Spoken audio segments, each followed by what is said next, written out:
한 사람을 찾습니다. 시리즈 5번째 시간입니다. 오늘은 요나, 풍랑을 잠잠케 한 사람이라는 제목을 가지고 살펴보겠습니다. 요나에 대한 이야기는 우리가 너무너무 잘 알고 있습니다. 사실 본문의 주인공 요나에 대해서는 그렇게 많은 정보가 없어요. BC 8세기 초반에 북이스라엘에서 활동했던 선지자였고, 아미떼라는 사람의 아들이었고, 또 요나라는 이름의 뜻이 비둘기라는 뜻을 갖고 있다라는 것, 그 외에는 그 이전에 요나가 무슨 활동을 했었던 기록도 없고, 요나서 이후에도 어떤 사역에 대한 소개는 전혀 없습니다. 하지만 사장에 불과한 아주 짧은 그 성경의 한 내용이지만 굉장히 우리에게 시사하는 그런 부분들이 아주 많은 그런 내용이죠. 그런 요나에게 어느 날 하나님의 말씀이 임합니다. 아주 중요하고 아주 분명하게 요나에게 하나님의 말씀이 임합니다. 요나서 1장 1절 2절 말씀을 자막을 통해서 같이 읽겠습니다. 시작. 여호와의 말씀이 아미떼의 아들 요나에게 임하니라. 이르시되 너는 일어나 저 큰 성읍 니느웨로 가서 그것을 향하여 외치라. 그 악독이 내 앞에 상달되었음이니라 하시니라. 자, 세 군데 제가 밑줄을 쳤어요. 일어나, 가서, 외치라. 하나님께서 요나에게 말씀을 하셨는데 이 세 가지 동사로 아주 중요한 하나님의 메시지가 들려옵니다. 너는 지금 자리에서 일어나라. 그리고 가라. 니느웨로 가라. 가서 외치라. 하나님의 말씀을 외치라는 거예요. 하나님의 뜻을 그곳에 가서 전하라는 거예요. 이것은 선지자에게 주신 하나님의 개인적인 사명이자 명백한 하나님의 명령이기도 했습니다. 애매하거나 뜻을 헤아리기가 어렵거나 나중에 가서 하나님 제가 그런 뜻인 줄 알았는데 제가 좀 착각을 했네요, 그런 게 아니에요. 모호하지 않아요. 너무나도 분명하고 거역할 수 없는 하나님의 뜻이죠. 그런데 요나는 거기에 대해서 어떻게 반응을 하는가? 3절 말씀을 같이 한번 읽겠습니다. 시작. 그러나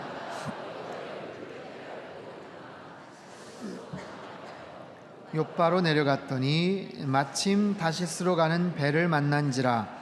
여호와의 얼굴을 피하여 그들과 함께 다시스로 가려고 배 삭슬 주고 배에 올랐더라. 자, 명백한 하나님의 명령, 일어나라, 가라, 외치라. 그런데 거기에 대한 요나의 반응은 그러나 순종해야 될 하나님의 명령이에요. 하나님의 말씀입니다. 하지만 요나는 그러나 불순종합니다. 반항합니다. 하나님의 뜻을 거부합니다. 그리고는 아주 먼 곳으로 나몰라라 하고 도망을 가요. 왜 그랬을까요? 바쁜 일이 있어서? 귀찮아서? 그렇지 않습니다. 가고 싶지 않은 분명한 나름대로의 이유가 있었어요. 하나님 그 명령에 이해할 수 없다라고 생각을 했겠죠. 자기 민족을 사랑하는 그런 마음에서 비롯되었습니다. 자, 이스라엘은 아수르에 의해서 722년, BC 722년에 멸망을 하죠. 근데 이미 그 전서부터 약 840년 때부터 아수르에게 조공을 바치면서 괴롭힘을 당합니다. 요나 입장에서는 자기 민족을 괴롭히는, 나라를 힘들게 했던, 고통을 줬던 그 아수르의 수도가 니느웨 아닙니까? 그 나라를 하나님이 심판해 주셔야 되는데 이건 심판의 메시지가 아니라 용서할 테니까 빨리 회개해라 라는 거예요.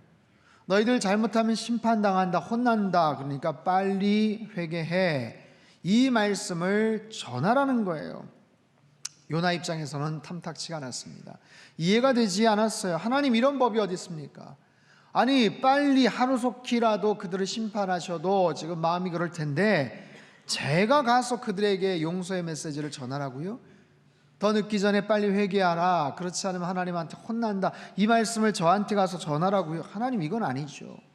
저 도저히 이해가 안 됩니다. 아니 저 할 수가 없습니다. 너무 실망스러워요 하나님. 이게 요나의 솔직한 마음이었어요. 그리고 어떻게 하죠? 정반대쪽으로 도망을 갑니다. 사진을 한번 띄워주시죠. 요나가 그 예루살렘, 그 이스라엘 그쪽에서 사실 저 북동쪽 니느웨로 가야 되는데 어디로 가냐면 욥바라는 곳에서 배를 타고 지중해를 쭉 가로질러서 맨 서쪽 스페인이라는 곳, 다시스 이곳은 타르테서스라는 도시인데 무려 3,000km나 떨어져 있는 그런 곳이에요. 그곳을 어떻게 알았는지는 모르겠지만 아무튼 자기가 할 수 있는 가장 먼 곳을 가기 위해서 배를 올라탔던 것 같아요. 그런데 희한한 것은 요빠라는 곳에 딱 갔었을 때 마침 그 다시스로 가는 배를 만났다라고 성경은 말합니다.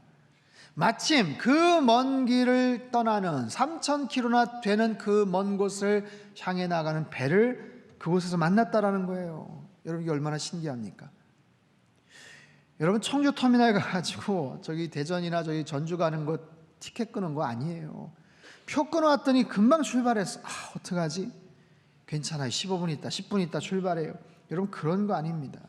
그 당시에 배가 있다면 얼마나 자주 있겠으며, 그리고 그 먼 곳까지 그 배를 마침 그 배를 만나서 올라탔다.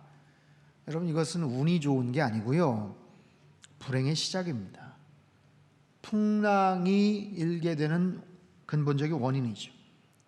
자, 사랑하는 성도 여러분, 잘 기억을 하십시오. 하나님께 불순종하고 내가 옳지 않은 일을 하고 있는데 뭔가 찜찜하고 하나님께서 기뻐하시지 않을 것 같아 하는 일을 하는데도 일이 잘 풀린다, 형통케 된다. 그건 형통이 아니죠. 그건 재앙입니다. 그런 갈수록 더 어려움이 닥쳐질 거예요. 지금 하나님과의 관계가 깨어졌는데, 죄의 문제가 해결되지 않았는데 계속해서 불순종의 길을 걸어가고 있는데 그 상황 속에서 일이 잘 풀린다? 그거는 성공이 아니에요. 그건 축복이 아니에요. 오히려 하나님의 낯을 피해서 더 먼 곳으로 나아가는 겁니다. 그것은 더 어려움을 초래하는 상황이 펼쳐져요. 누가복음 15장에 집 나간 탕자가 흥청망청 돈을 쓰죠. 그리고 나서 흉년을 만나게 됩니다. 흉년을 만난 것은 탕자에게는 괴로운 일이지만 오히려 그것이 하나님의 은혜죠. 아버지 곁을 떠났는데 승승장구하더라. 아버지에게 재산을 받아서 갔는데 잘 살더라, 잘 나가더라. 그것은 오히려 더 큰 불행이다라는 거예요. 여러분, 잘 기억하십시오. 하나님과의 관계가 끊어진 상태에서의 형통은 절대로 형통이 아니에요. 뭔가 문제가 있는 겁니다. 더 멀리 가고 있고 더 반대쪽으로 향해 나아가고 있는 거예요. 그렇기 때문에 언제나 나와 하나님과의 관계, 그 거리를 항상 생각하셔야 돼요. 내가 지금 하나님의 기쁨이 되고 있는지 아니면 근심거리가 되고 있는지, 내가 하나님 앞에 순종하며 사는지 아니면 불순종해서 살고 있는지, 나의 영적인 방향이 하나님을 향해 있는지 아니면 하나님을 등지고 있는지, 이것을 항상 살펴봐야 된다는 거예요. 하나님을 피해서 도망가려는데 풍랑이 임합니다.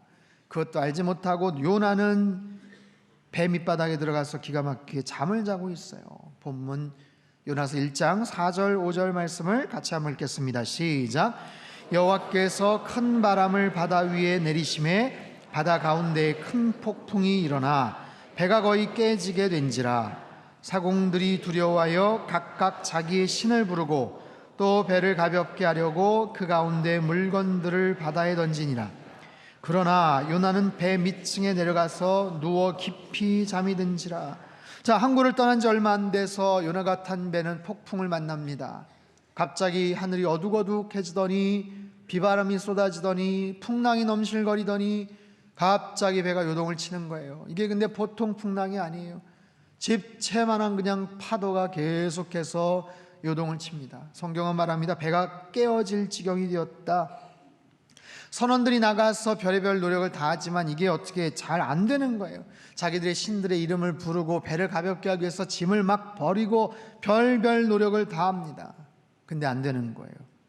이 사람들 베테랑입니다. 지중해 그곳 훤하게 들여다보는 3,000km를 다녔던 사람들, 웬만한 풍랑들은 이겼던 사람들이에요. 근데 그것이 잘 안 되는 거예요. 이상하다, 이거 무슨 이유인가. 상황에 이상한 그런 직감을 한 선장이 배를 막 찾아다니다가 배 밑바닥에 자고 있던 요나를 만나요. 당신 지금 뭐 하고 있냐고, 지금 난리가 났는데 지금 우리 다 죽게 생겼는데 빨리 나와보라고. 그러면서 그들 나름대로 어떤 의식이나 풍습이겠죠. 야, 이 풍랑의 원인이 이게 도대체 심상치가 않고 이해가 안 되는데 누구 때문인지 한번 찾아보자 하고 제비를 뽑았는데 희한하게 요나가 딱 뽑는 거예요. 선장이 묻습니다. 당신 누구요? 누구냐 넌? 당신 뭐 때문에 뭘 잘못했냐? 왜 이 풍랑이 불고 있느냐? 여러분이 만약 그 상황에 요나라고 하면 뭐라고 대답하시겠어요? 잡아뗄 수도 있잖아요. 내가 뭘 잘못했다고 나한테 이러시오.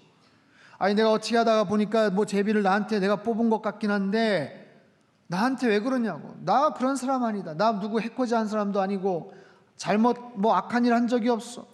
나한테 왜 그러시오? 이렇게 사실 모른 척해도 괜찮습니다.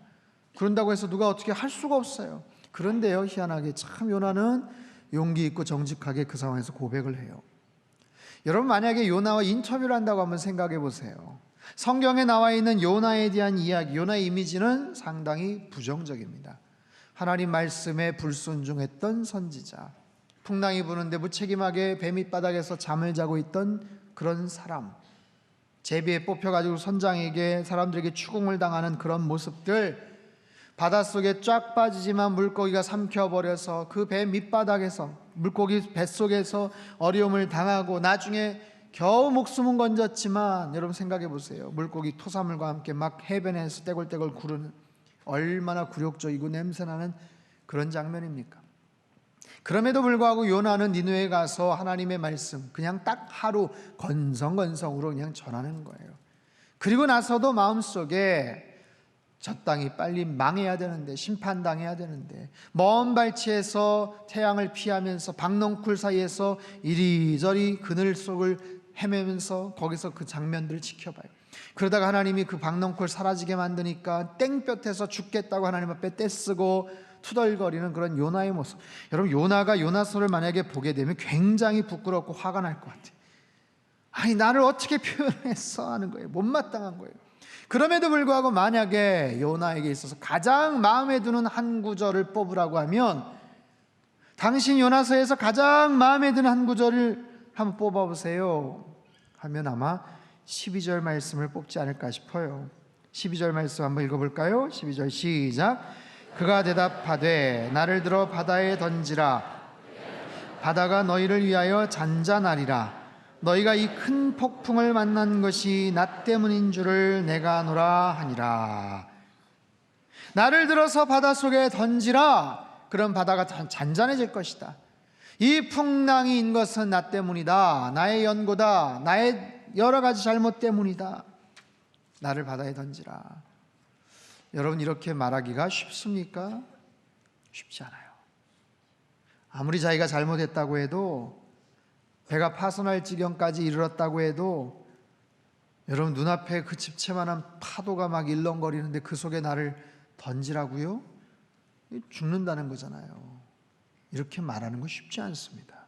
그런데 요나는 굉장히 용기 있고 정직하게 그 상황을 간파하고 자기를 집어넣으라고 하는 거예요. 성경을 보면 선원들이 얼씨구나 집어던지지 않습니다. 쉬운 일은 아니잖아요. 사람을 어떻게 집어넣어요? 그런데 할 수 없으니까, 도저히 어떻게 할 수가 없으니까 아이고 우리에게 탓하지 마십시오 하면서 요나를 훌쩍 집어던져요. 자, 이 무서운 풍랑 앞에 맞서서 요나는 상당히 전체적으로는 굉장히 부정적인 모습으로 그려지지만 적어도 이 부분만큼은 굉장히 멋진 행동을 보여요. 나 때문입니다. 이 풍랑이 분 것은 나 때문입니다. 나의 잘못으로, 나의 죄악으로, 나의 불순종함으로 이 풍랑이 불게 되었습니다. 나를 바다에 던지십시오. 자, 요나의 행동과 말을 통해서 어떤 결과가 벌어집니까? 첫 번째로 문제가 해결이 됩니다. 놀랍게도 풍랑이 멈춰져요. 15절 말씀 같이 읽죠. 시작. 요나를 들어 바다에 던짐에 뛰노는 것이 곧 그친지라.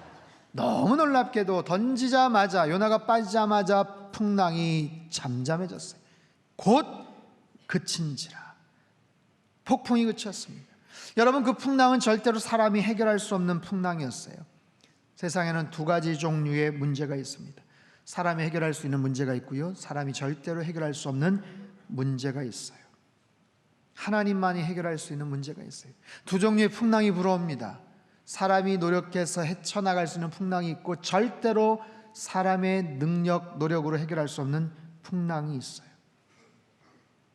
무슨 수로? 하나님께서 표적을 삼아서 요나를 빠뜨리시기 위해서 일으키신 풍랑을 무슨 수로 이기겠어요? 절대로 이길 수 없습니다. 여러분, 우리가 살아가면서 크고 작은 모습의 풍랑을 만날 때가 있어요. 원치 않지만 크고 작은 여러 가지 모습의 풍랑이 우리에게 찾아옵니다. 어쩌면 꽤 오랫동안 그 풍랑 가운데서 지금 어려움을 겪고 있는 분들이 혹시 있을지 모르겠습니다. 두 가지 이유입니다. 물론 욥의 이야기처럼 예외적인 경우도 있지만 꽤 많은 경우 우리 인생에 닥쳐오는 풍랑은 두 가지로 분류가 돼요. 시간이 지나면 멎는 풍랑이 있어요. 그것은 참고 기도하고 기다리면 돼요. 하지만 어떤 문제가 해결되지 않으면 절대로 멈춰지지 않는 풍랑이 있어요. 이 두 가지 사이를 잘 구분하실 수 있어야 돼요. 풍랑을 만났다면 먼저 내가 지금 하나님의 뜻 안에 있는지를 한번 살펴보십시오. 하나님 안에서 순종하고 있는지를 보십시오. 불순종하고 있는지를 보십시오. 내가 순종하고 있는데, 하나님 뜻 안에서 잘 지내고 있는데, 막힘이 없는데, 관계가 아주 정말 잘 형성되고 있는데 풍랑이 있다. 여러분, 그 풍랑은 여러분을 더 좋은 곳으로 인도하기 위한 목적의 풍랑이에요. 더 좋은 곳, 더 좋은 목적을 위한 풍랑입니다. 나의 믿음을 더 견고하게 만들기 위함이에요. 나를 더 귀한 모습으로 이끌기 위함이에요. 그냥 이 자리에서 내가 그냥 머물고 있기 때문에, 이거 말고 더 좋은 자리가 있기 때문에 하나님이 그 자리로 인도하시기 위한 그런 풍랑이기도 합니다. 그럴 때는 그 하나님의 뜻에 민감하게 반응하며 그저 순종하며 기다리며 인내하며 그 풍랑은 사라지게 돼요. 하지만 죄 가운데 살다가 불순종 안에서 있다가 만나는 풍랑이 있어요. 여러분, 우리 인생에도 니느웨가 있다는 것 아세요? 영적인 니느웨가 있어요. 하나님이 가라고 하시는 영적인 니느웨가 있다고요. 근데 그곳을 가지 않으니까 하나님께서 풍랑을 일으키시는 거예요. 다시스로 가겠다고 고집을 피우니까 하나님이 풍랑을 일으키시는 거예요. 그렇다면 빨리 지금이라도 방향을 급선회 하셔야 돼요. 하나님이 나에게 말씀하시는 영적인 니느웨를 향해서 나아가셔야 돼요. 자, 어떤 모습의 풍랑인지를 한번 보십시오. 그 안에서 사인을 잘 구분하시고 하나님께서 원하시는 그런 방향과 방법대로 나아갈 때 우리의 삶 속에 불어오는 크고 작은 풍랑 속에서 여러분 승리하게 될 줄로 믿습니다. 풍랑을 잠잠케 했던 요나의 고백, 나 때문입니다 라는 이 고백은요, 두 번째로 선원들로 하여금 죄를 깨닫게 했어요. 9절과 10절 말씀을 같이 한번 읽겠습니다. 시작. 그가 대답하되 나는 히브리 사람이요 육지를 지으신 하늘의 하나님 여호와를 경외하는 자로라 하고 자기가 여호와의 얼굴을 피함인 줄을 그들에게 말하였으므로 무리가 알고 심히 두려워하여 이르되 네가 어찌하여 그렇게 행하였느냐 하니라. 자, 요나가 솔직하게 말합니다. 자신의 직업은 무엇이고 나는 어떤 하나님을, 어떤 신을 믿고 있고 지금 그 신으로부터 어떤 계시를 받았는데 내가 불순종해서 이런 일이 벌어졌다라고 이야기를 합니다. 자, 요나의 말을 들은 선원들은 깜짝 놀라요. 왠지 아십니까? 야, 신의 그 계시를 너가 어기면 어떻게 이렇게 큰 죄를 졌어 하는 것 때문에 놀랄 수도 있지만 사실 상황을 종합해 보면 요나가 무슨 악한 일을 한 것도 아니에요. 사람을 죽인 것도 아니에요. 자기 민족을 사랑하는 마음, 애국심의 발로 해서 그렇게 시작이 된 거예요. 그런 상황 속에서 그 한 번의 불순종으로 인해서 이런 풍랑이 분다고, 그리고 이 사람을 바다에 그냥 던져서 죽여야 된다고? 두려운 거죠. 두려운 거예요. 그 신에 대한 공포, 두려움, 더 나아가서 그가 했던 그 잘못 행동에 대한 두려움. 그러면서 그들은요 자신들의 죄를 생각하게 합니다. 이 사람이 이런 잘못으로도 이런 벌을 받아야 된다면 우리의 죄는 어떤가? 아니, 그동안 우리가 저질렀던 그 죄는 도대체 어떻게 벌을 받는 것일까 하는 것에 대한 깨달음을 얻는 거예요. 여러분, 당시 지중해 연안을 장시간 배를 타고 다니는 그 사람들, 선원들, 뱃사람들, 거친 성격의 소유자들 가능성이 많아요. 거센 풍랑과 싸워야 되고요, 오랫동안 바다에서 지루한 항해를 해야 됩니다. 그러다 보니 보다 더 자극적이고 퇴폐적인 생활을 즐기기도 합니다. 모처럼 도착한 항구 도시에서 주머니에 돈이라도 두둑 갈라치면 그런데 가서 술집에 가서 난잡하고 소란스러움이 가득한 곳을 찾아서 여러 가지 알게 모르게 많은 죄를 지었을 거예요. 뿐만 아니라 동서양을 막론하고 바다 가까운 곳에는 미신과 온갖 우상 숭배가 있었습니다. 폭풍을 피하려고, 더 많은 고기를 잡으려고 제물을 바치거나 제사를 잡신들에게 드리는 경우가 많죠. 인도네시아 자바섬에 문차르라는 항구 도시가 있습니다. 해마다 프tit 라웃이라는 바다 축제가 있어요. 그 바다를 거쳐로 살아가는 생활의 터전이죠. 그들에게 바다는 굉장히 감사의 대상이에요. 그래서 감사의 표시를 하기 위해서 온 동네 사람들이 모여서 함께 즐거움의 축제를 벌입니다. 모여서 노래자랑도 하고 가장행렬도 하고 음식을 나누고 아주 기쁜 시간들이 쫙 진행이 되는데, 축제의 하이라이트는 풍어제를 드리는 거예요. 그들은 정성껏 나무를 깎아서 4m, 5m짜리의 나무 배를 만듭니다. 그리고요, 그 배 안에다가 정성껏 음식을 만들어서 그 배를 가득 채워요. 우리로 말하면 제사상을 차리거나 아니면 설이나 추석, 명절 때 다양한 음식들을 차리는 것과 같아요. 굉장히 꼼꼼하게 여러 가지 음식들, 과일들로 치장을 하고 아주 본을 냅니다. 그런데 그 중에 한두 개라도 빠지면 큰일이 나는 거예요. 누가 와서 물어봤어요. 왜 이렇게 정성껏 음식을 차리십니까? 하나라도 빠지면 어부들에게 안 좋은 일이 생긴다라고 생각을 합니다. 그것이 하나의 축제로서 그냥 기쁨과 즐거움의 어떤 그런 자리가 아니라 굉장한 공포와 두려움의 자리이기도 해요. 그리고 만듭니다. 그 배 안에다 가득 음식을 싣습니다. 그리고는 이제 나가는 거예요. 여러 대의 큰 배를 타고 사람들이 바다를 향해서 나갑니다. 만든 4m, 5m짜리 나무배도 거기다 싣고 나가는 거예요. 약 30분 정도 가서 지정된 장소에 도착을 하면 나름대로의 의식을 치르고, 그리고 나서 그 배, 그 안에 담겨진 음식을 바닷속으로 첨벙하면서 빠뜨려요. 그럼 그 배가 가라앉아야 되는데 나무배니까 어렵잖아요. 무거운 돌을 거기다가 매답니다. 근데 덜어는 제대로 뭐가 안 되면 그것이 가라앉지 않고 떠오르는데, 그러면 큰일 나는 거예요. 왜냐하면 바다의 신이 제사를 거부한 거죠. 거부한 거예요. 그러면 물고기를 잘 못 잡는 한 해가 될 것이다. 그런 생각을 갖고 있어요. 그래서 아주 묵직한 돌을 가지고 쏙 가라앉게 만들어요. 그리고 떠오를 기미가 안 보이면 그때서야 박수를 치고 환호성을 칩니다. 와, 이제 바다의 신이 자신들의 재물을 받았다라는 거예요. 기쁨으로 받았다는 거예요. 올 한 해 평온할 것이다라는 거예요. 물고기 많이 잡힐 것이다라는 거예요. 여러분, 그런 생각을 갖고 살아갑니다. 이게 인도네시아 자바섬의 어느 한 도시만의 이야기는 아니에요. 여러 지역 항구 도시, 물고기를 잡으며 살아가는 사람들. 여러분, 우리 고전 심청전에도 그런 얘기가 나오잖아요. 풍랑을 피하기 위해서 인당수에 사람을 빠뜨려서 잠잠케 하는 거예요. 공양미 300석에 사람을 처녀를 바다에 수장시키고 행운을 비는 그런 일들. 미신과 우상숭배, 그것이 때로는 문화와 전통과 잘못된 풍속이라는 이름으로 이루어지고 있는 그런 잘못들. 무엇이 죄인지도 몰라요. 무엇이 잘못인지도 몰라요. 누가 참신인지도 몰라요. 그런데 보세요, 본문의 이 선원들, 요나의 그 고백을 통해서 죄라는 것이 어떤 것인지를 아는 거예요. 무엇이 죄인지를 아는 거예요. 하나님의 명령에 불순종하는 것이 죄구나. 하나님이 원하시는 대로, 하나님이 시키시는 대로 하지 않는 것이 죄구나 깨닫는 거예요. 바다의 신이 좋아하는 음식 준비 안 한 게 죄가 아니고, 배가 다시 튀어오르면 좋지 않은 일이 생기는 게 아니고, 진정한 신이 누구인지, 참된 신이 누구인지 그들은 깨닫습니다. 9절에 요나가 이렇게 고백을 해요. 나는 히브리 사람이요 바다와 육지를 지으신 하늘의 하나님 여호와를 경외하는 자입니다. 얼마나 멋진 고백입니까? 자기가 믿는 하나님이 어떤 존재인지를 그들 앞에서 이야기하는 거예요. 그들 각자가 믿는 신이 있었거든요.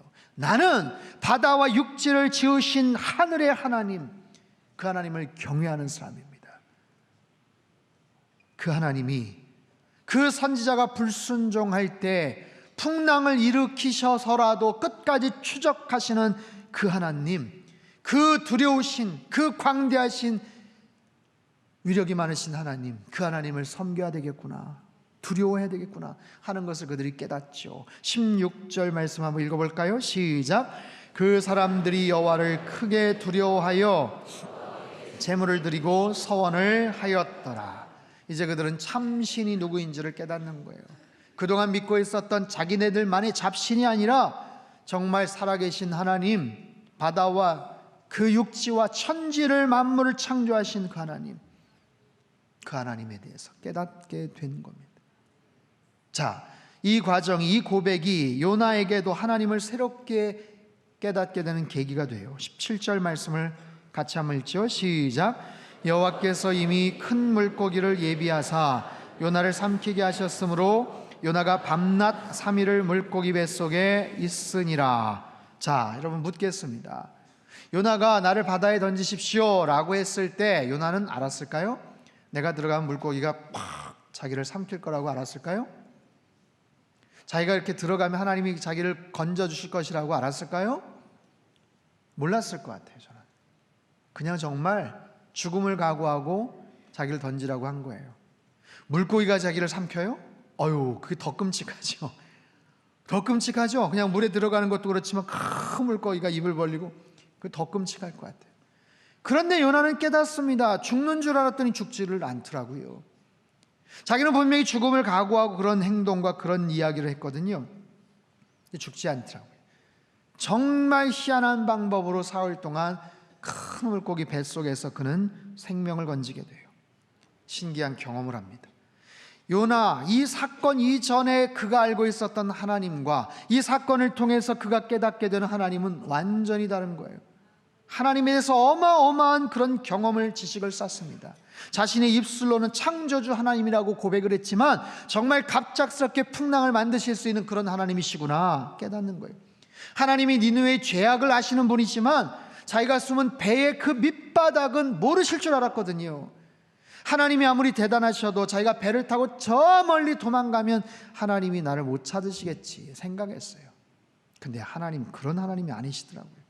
특별한 하나님을 그는 경험하게 됩니다. 배 밑바닥에 숨어도 나를 찾아오시는 하나님, 바닷속에 큰 물고기를 움직이셔서도 나를 보호하시는 하나님, 가장 정확한 타이밍에 물고기의 배를 치셔서 토해내게 하시는 하나님.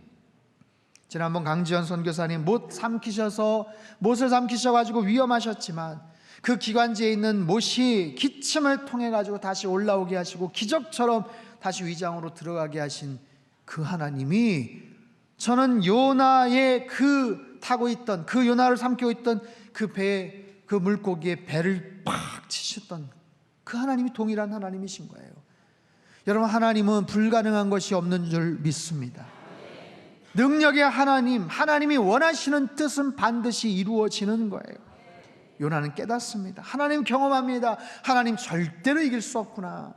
하나님은 하나님의 뜻을 반드시 이루어 나가시는구나. 하나님과 다투면 안 되는구나. 하나님께 불순종하면 안 되는구나. 그런 걸 깨닫게 되죠.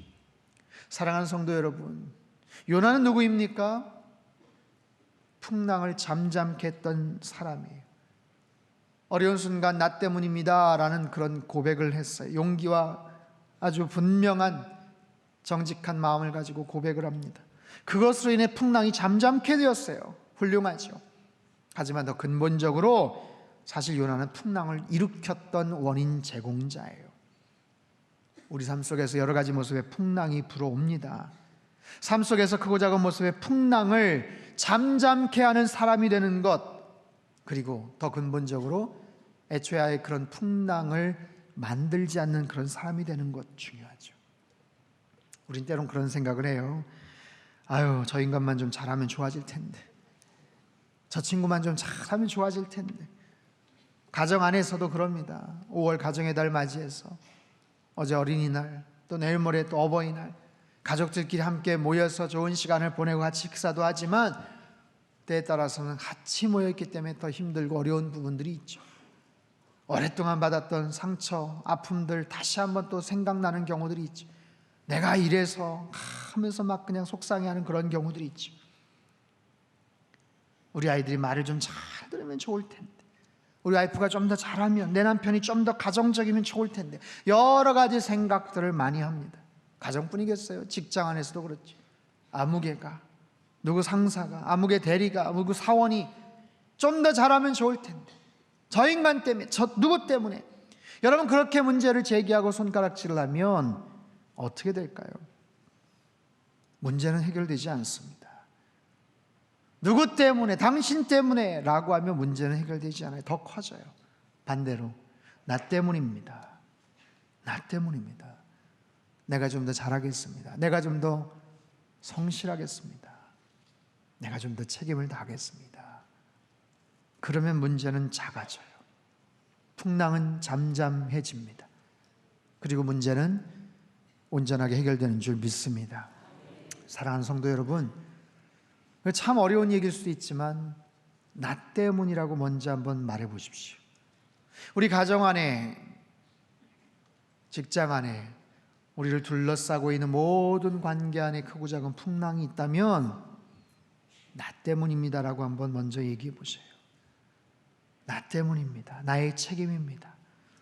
여러분, 그런 말이 우리를 더 낮추게 하거나, 아니 우리를 어떤 책임을 전가시키거나 더 문제가 일으켜, 그게 아니에요.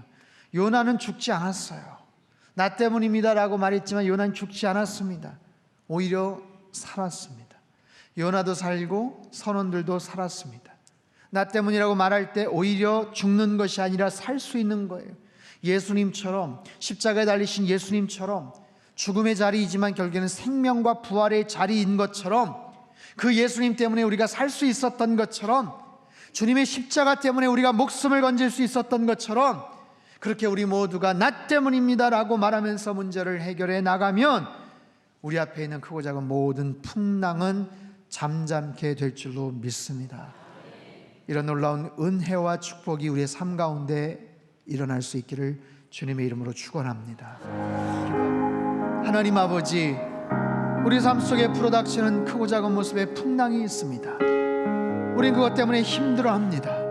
누구 때문에, 아무개 때문에 이 풍랑이 일었다고 우리는 그렇게 지적을 하고 평가도 합니다. 하지만 요나가 만약에 나만 잘못했냐라고 그렇게 따지고 들었다면 요나도 죽고 선원들도 다 죽었을 겁니다. 그러나 요나는 나 때문입니다라고 용기와 믿음을 가지고 고백을 했고, 죽을 줄 알았지만 죽지 않았습니다. 주님, 우리에게도 그런 용기와 믿음을 허락하여 주시옵소서. 이렇게 말하는 것이 하나님 우리에게는 힘든 일입니다. 그러나 먼저 그렇게 말하게 하시고 자존심을 내려놓고 하나님 때로는 책임을 지고 어려움을 당할 것 같지만 주님께서 그런 믿음의 고백을 귀히 여기시고 모두 다 살게 하는 하나님의 놀라운 은혜를 허락해 주실 줄 믿습니다. 풍랑을 잠잠케 하는 그 한 사람 되게 하여 주시옵소서. 존귀하신 예수님의 이름으로 기도하옵나이다. 아멘.